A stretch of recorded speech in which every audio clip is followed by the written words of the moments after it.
तो इस एपिसोड की शुरुआत वहीं से होती है जहां से पिछला एपिसोड खत्म हुआ था। पिछले एपिसोड के एंड में देखा था कि जो क्या बोलते हैं यार कि भट्टी वाली दुनिया के अंदर यहाँ पे था, और जो रियल भट्टी है ना वो रियल भट्टी के पास यहाँ पे आ जाता है। और जैसे रियल भट्टी के पास आता है ये नोटिस करता है कि भट्टी के अंदर से ना लाइटें यहाँ पे निकले जा रही है, स्टार यहाँ पे निकले जा रहे हैं, जो आगे चलकर ना क्योस को जन्म देता है। और ये जो क्योस है ना एक यूनिवर्स वर्ल्ड में कन्वर्ट यहाँ पे हुए जा रहा है। और जो यूनिवर्स वर्ल्ड है ना कोई छोटा मोटा वर्ल्ड यहाँ पे नहीं है, बल्कि काफी बड़ा वर्ल्ड यहाँ पे लग रहा है। जो स्टार बॉन्डी है ना, स्टार बॉन्डी जितना बड़ा यहाँ पे लग रहा है वो अच्छा, मुझे सारी बातें यहाँ पे समझ आ गई। तो दुनिया में जो भी यूनिवर्स वर्ल्ड यहाँ पे बने हुए ना मेरे स्टार बॉन्डी है उसके जैसा, वो सब ये भट्टी से यहाँ पे तैयार हुआ। तभी तो इस भट्टी को यूनिवर्स भट्टी कहा जाता है, क्योंकि जो यूनिवर्स है ना सब इसके द्वारा यहाँ पे बना हुआ है। उतने में लेपर्ड कहता है भाई ध्यान से नोटिस करो। तो यान के ध्यान से नोटिस करता है तो इसको क्योस स्पीड किंग यहाँ पे दिखाई देता है। और जो इससे पहले पीछा करा था ना ये वो वाला नहीं है, ये दूसरा वाला यहाँ पर है। इसका मतलब समझे दया।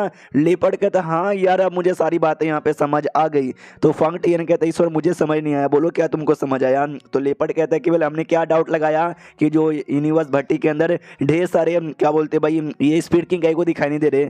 हाँ तो उसके पीछे का रीजन ये है क्योंकि जो यूनिवर्स भट्टी है ना उनको अपने अंदर से निकाल देता, जो भी निकल चुका कर ना यहाँ पे पहुंचे हुए थे, खाली एक ही अंदर यहाँ पे था। तो हमारी मुलाकात है ना बस एक के साथ यहाँ पर हुई थी, क्योंकि जो बाकी सब यहाँ पर है। यहाँ के भी नोटिस करते कि जो भी वर्ल्ड ये तैयार कर रहा है भले उसके अंदर अभी पूरा क्योस मच हुई है, सब कुछ बेकार यहाँ पर है, लेकिन आगे चल कर ना देखना विटिलिटी से एकदम भरी हुई रहेगी। समझ गया भाई क्योस और कुछ नहीं बल्कि क्योस। लेपर्ड कहता है क्या क्योस, ये भी कहता है दुनिया के एंड में कुछ और नहीं बल्कि क्योस यहाँ पर है। ये जो दुनिया हमारी यहाँ पर है जहाँ पे हम सारे इंसान यहाँ पे रहते हैं, इंग्लैंड के आने से पहले सारे इंसान काफी अच्छे से रहते थे, मामला बहुत ही हरा भरा यहाँ पे था, बल्ले बल्ले बल्ले बल्ले जिंदगी यहाँ पे चल होती है। और बाद में दुनिया के कोने से ना इंक यहाँ पे पैदा हो गया, जिसके बाद ना नो रिटर्न पास बना, इंक बैटलफील्ड यहाँ पे बना जहाँ पे लड़ाई हो रही थी। तो उसी का जो सबसे एंड कोन है ना जहाँ पे ग्रेट हेवनली रेस्ट्रिक्शन बिगिनिंग है, जिसको दुनिया का एंड कहा जाता है, जहाँ पर बेसिकली इंक पैदा हुआ था, वो दुनिया का एंड मुझे लगा कि नहीं और कुछ होगा। तो याद एक बार मेरे पीछे रॉयल लॉर्ड यहाँ पे पड़ गया था, तो अपनी जान बचाने के लिए मैं उसी डायरेक्शन में भागा। तो वहाँ पे मुझे ढेर सारे सिलेक्शन फेनोमेना दिखाई दिया था, उसी में से एक फेनोमेना के अंदर ना मैं जाके बैठ गया और अपना कल्टीवेशन यहाँ पे किया, जिससे मेरा मतलब काफी फायदा यहाँ पर हो गया था। फिर मैंने सोचा कि अच्छा तो ये हेवनली ग्रेट रेस्ट्रिक्शन बिगने के बाद ना ये सिलेक्शन फेनोमेना भी आता है, इसके आगे क्या आता है, इसके आगे भी कुछ ना कुछ तो होगा ना। मैंने उस समय सोचा था लेकिन मुझे उसका जवाब यहाँ पे नहीं मिला। तो उसके आगे क्योस आता है, दुनिया के एंड में ना बस क्योस है और कुछ नहीं। ऐसा समझो कि अगर जो हमारी दुनिया है ना, हमारी दुनिया का जो वर्ल्ड है ना एक छोटा सा प्लेनेट यहाँ पर है, तो उसकी जो बाहर की दुनिया है ना, बाहर की दुनिया में कोई प्लेनेट या कुछ यहाँ पे नहीं है, वो समझो पूरा क्योस है, क्योस है वो बस क्योस यहाँ पर है। और ये भट्टी ना उसी क्योस वाले किसी एरिया के अंदर यहाँ पर है। तभी तो इतने सालों के अंदर जब जब भट्टी अपेयर हुआ है ना बहुत लोगों ने ढूंढने की कोशिश यहाँ पे की है, लेकिन आज तक कोई भी ढूंढ नहीं पाया, क्योंकि दुनिया का जो दूसरा कोना मतलब एकदम एंड है ना भाई, एकदम एंड जहाँ पे क्योस के अलावा कुछ भी और नहीं है, वहां पे पड़ा हुआ है। जब मैंने को पहली बार भट्टी के बारे में आइडिया लगा तो मैंने सोचा कि भट्टी को रिफाइन करके अपना बना सकते हैं, तो यूनिवर्स भट्टी को भी अपना बना सकते हैं क्या। तो अब मुझे आइडिया लग गया ये इम्पॉसिबल है, क्योंकि यूनिवर्स भट्टी है जिससे पूरा यूनिवर्स यहाँ पे बना है। एक मेरे जैसे छोटे से मामले के इंसान की औकात कैसे हो सकती है जो पूरा का पूरा भट्टी यहाँ पे कंट्रोल कर ले, तो ये पॉसिबल ही नहीं है। तो ये सब सोचने से अच्छा कि भाई इंक को कैसे मारे वो मुझे सोचने पे ध्यान यहाँ पे देना चाहिए। इसके अंदर ये जो चेंजेस यहाँ पे हो रहे थे, पहले क्योस यहाँ पे था, फिर इंक यांग बना, फिर जो 5 एलिमेंट यहाँ पे डाउ बना, और बाद में अलग अलग डाउ यहाँ पे बना,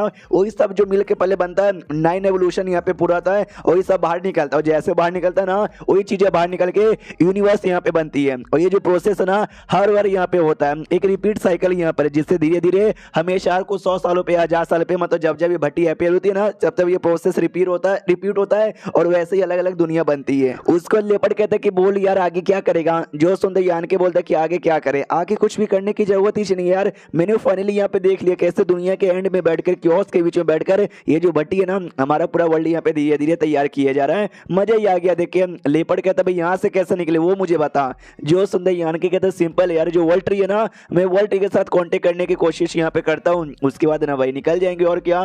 तो जैसे वर्ल्ड ट्री के साथ कॉन्टेक्ट करता नहीं हो पाता, कहता है शिट भाई जो वर्ल्ड ट्री हमारी दुनिया के अंदर है और ये दुनिया का दूसरा एक एंड का कोना यहाँ पर है, तो जाहिर सी बात है कि यार हम कैसे यहाँ से कॉन्टेक्ट कर सकते, नहीं हो पा रहा। तो लेपर्ड भी कहता नहीं हो पा रहा, यानी जब अगली बार भट्टी अपियर होगा तब जाके हमको निकलने का मौका मिलेगा, यानी उसको अपियर होने में हजारों साल लग जाएंगे कि हजारों सालों के लिए हमको यहीं पे रहना पड़ेगा साले। तो यान के भी कहते कि शांत हो जा, नहीं यार हम इतना नहीं रहेंगे भाई, हम कम टाइम के अंदर यहाँ से निकल जाएंगे। मैंने खुशी इस बात का कि भाई रियल भट्टी के पास आ गया, रियल भट्टी दुनिया कैसी बनाती है तुमने वो देख लिया, जिंदगी का ना काफी बड़ा मकसद यहाँ पे पूरा ही हो चुका है। जो सुनते ये लोग कहते हैं हाँ वो तो ठीक है, लेकिन मोना तो बहुत ही ज्यादा लकी हो गया ना, तेरा क्या प्लान था कि जैसे तू निकलेगा वैसा निकल के मोना को मारेगा। मोना तो निकल के अपना नो रिटर्न पास की ओर यहाँ पे पहुंच चुका है, तू बस यहाँ पे मरवा रहा है। और क्या, जब जब हम लोग निकलेंगे ना तब तक वो अपने आप को हिल कर चुका रहेगा और अपने आप को स्ट्रॉन्ग बना चुका रहेगा, तो उसको मारना और ज्यादा मुश्किल हो जाएगा। तो यान के भी मन ही मन सोचता कि जैसे मैं तो यहाँ पर आ गया तो वहां पे तो रह नहीं सकता, लेकिन वहां पे नए नए बंदे गए ना, जैसे कि शियांग हो गया, ओयंग हो गया, या मेरी बहन यहाँ पर हो गई।